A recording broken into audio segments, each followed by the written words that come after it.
तो जय हिंद। तो आज हम लोग को पढ़ना है क्लास 10th का जो संस्कृत का एक वेरी इम्पोर्टेंट एक चैप्टर, जिसका नाम आपका हो गया संस्कृत साहित्य लेखिका। तो नाम सुन के ही आपको पता चल रहा है कि ये है क्या। अब देखिए, ये आपका ना कहानी है, ना निबंध है, ना कुछ, तो सिर्फ संस्कृत लेखिका के बारे में, साहित्य के बारे में आपको क्या क्या कुछ तथ्यों को क्या किया है बताया गया है। आज जितना भी हम लोग आज बताएंगे, आशा करते हैं आप लोग का जो ऑब्जेक्टिव क्वेश्चन एक भी आपको रट्टा मारने की जरूरत नहीं पड़ेगा। यानी कहने का मतलब अभी लगभग आपको क्या हो जाएगा, याद हो जाएगा। अब देखिए, तो पहले संस्कृति साहित्य में जो है हम लोग का कवि और कवित्री दोनों एक साथ, दोनों का क्या कर रहे थे, साथ दे रहे थे।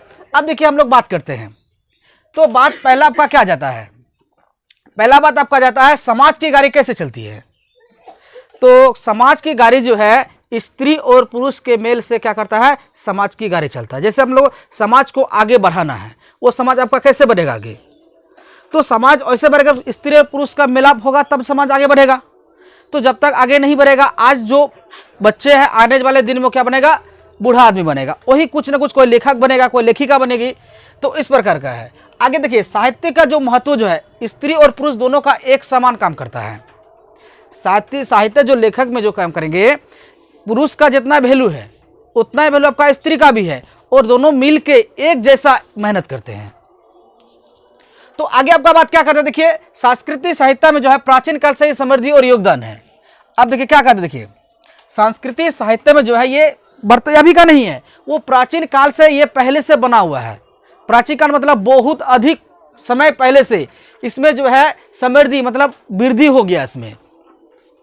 आगे फिर आपका क्या कहता है, सभी भाषा साहित्य में जो है स्त्री तत्पर, यानी कोई भी भाषा का जितना भी लेखिका है, यानी स्त्री पुरुष सबका सब क्या है, एक जैसा रहता है, माने हर समय तत्पर रहता है किसी भी भाषा के लेखिका में।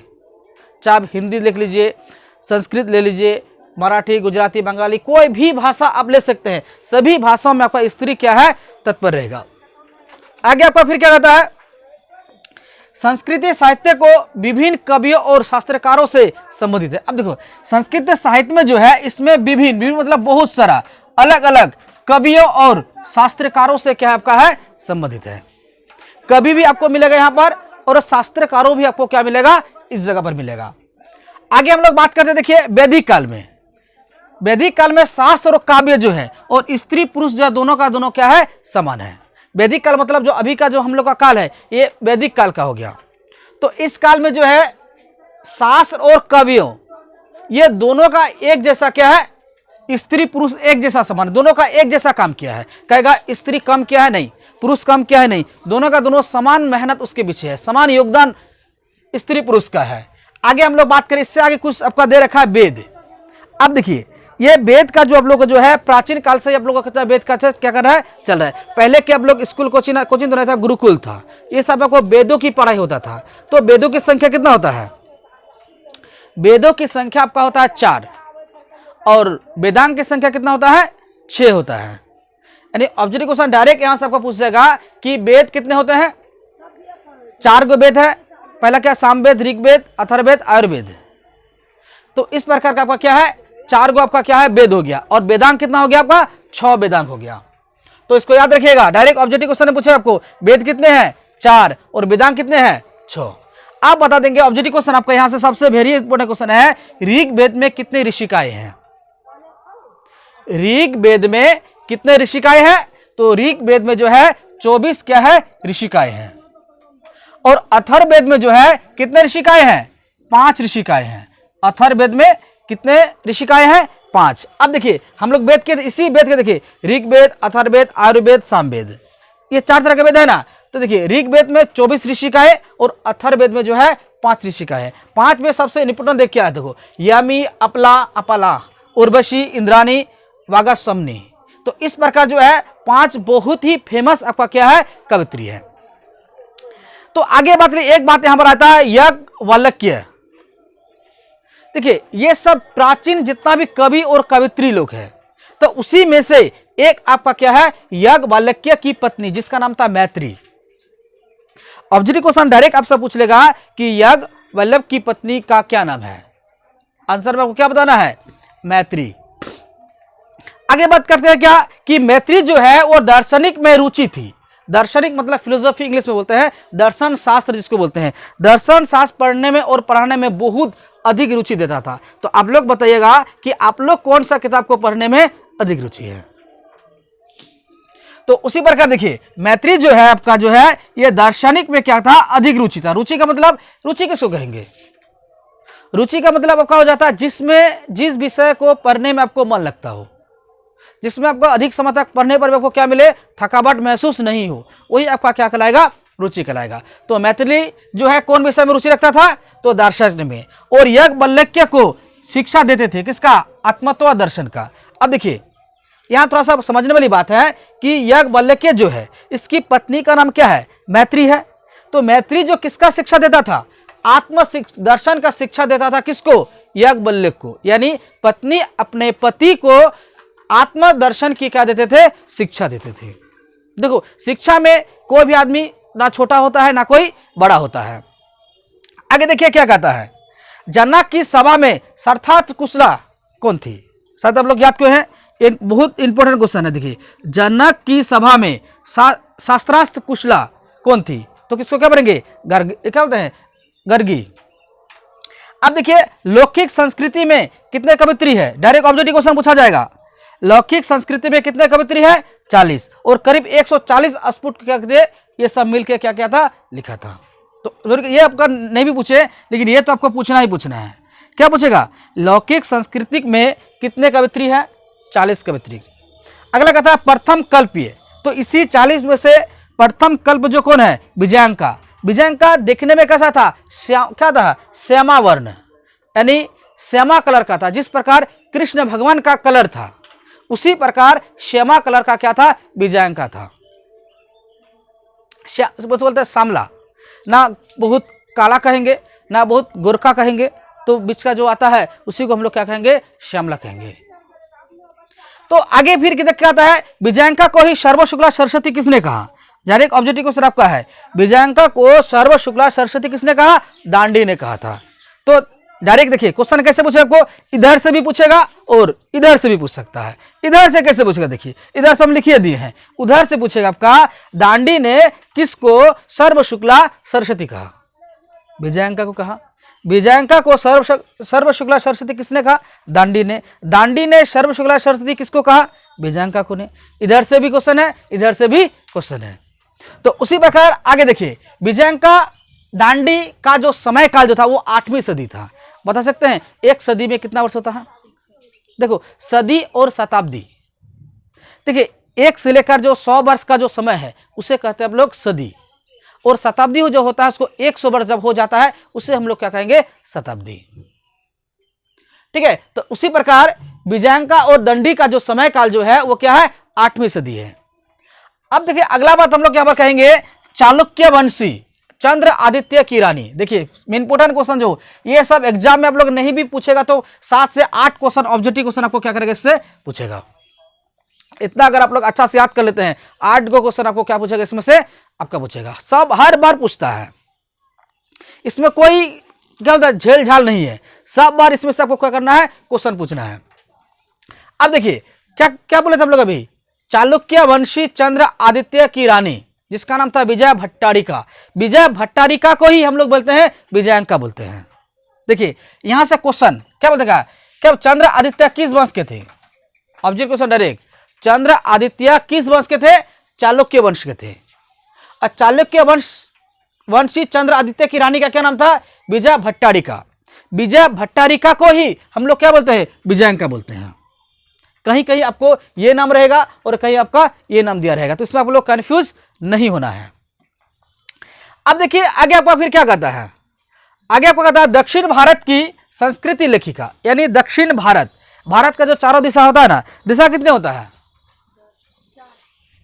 देखिए हम लोग वर्तमान में हम लोग क्या जानते हैं, 4 दिशा है, लेकिन ऐसे 10 दिशा होता है। ठीक है, सभी दिशा का एक एक मुख्यमंत्री सब रहता है। वो नहीं देखे तो उसमें जाके देख लीजिएगा कि 10 दिशा में कौन सा मुख्यमंत्री प्रधानमंत्री के विराजमान रहते हैं।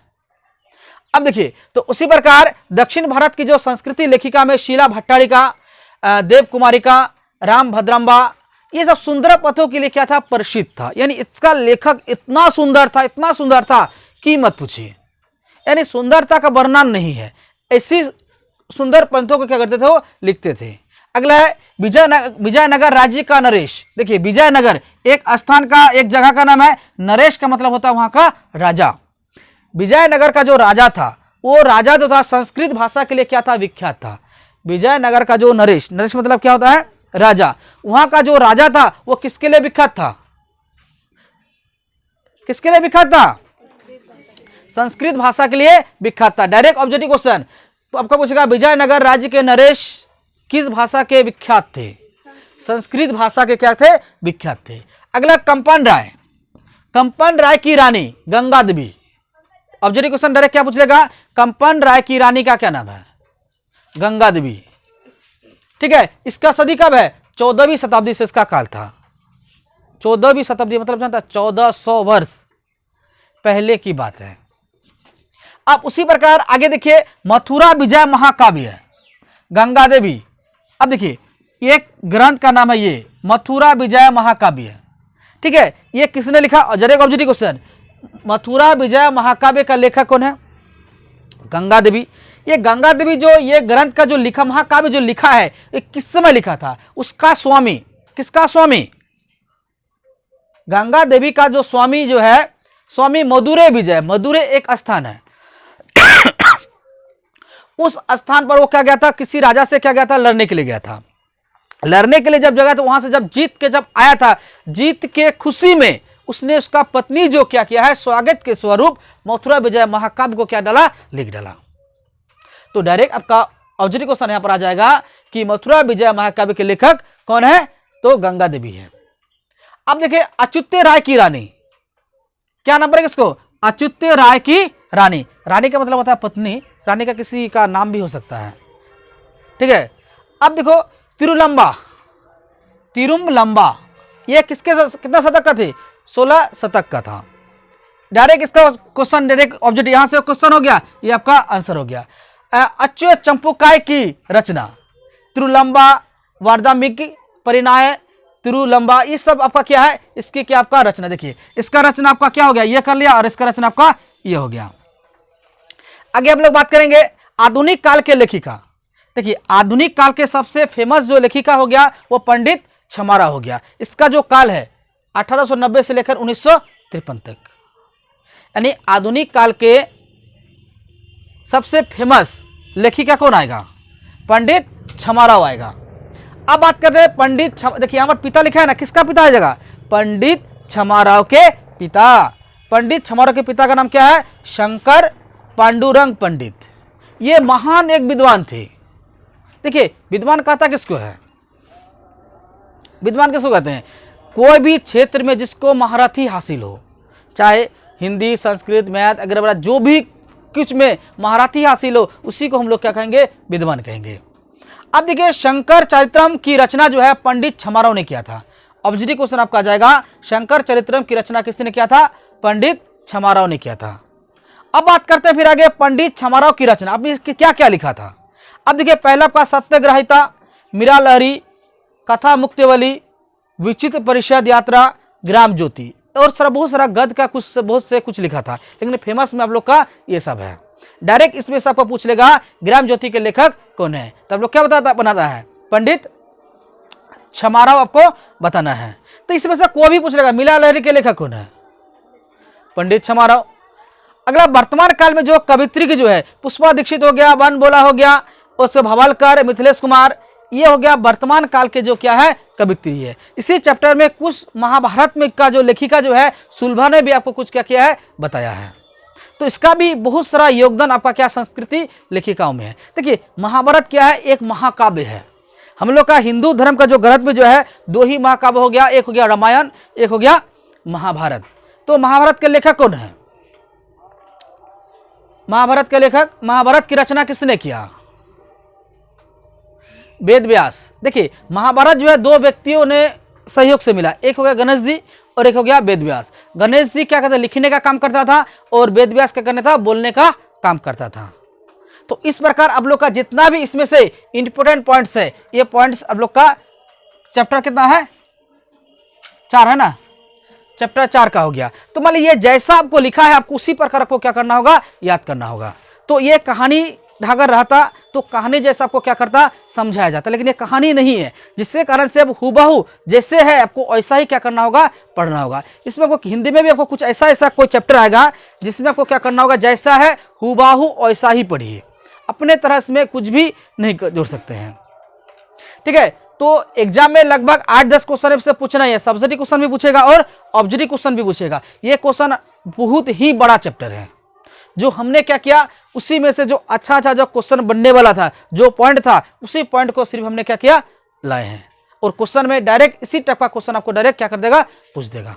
तो मिलते हैं अगले यानी इसी का जो क्वेश्चन आंसर के को लेकर, तब तक के लिए जय हिंद।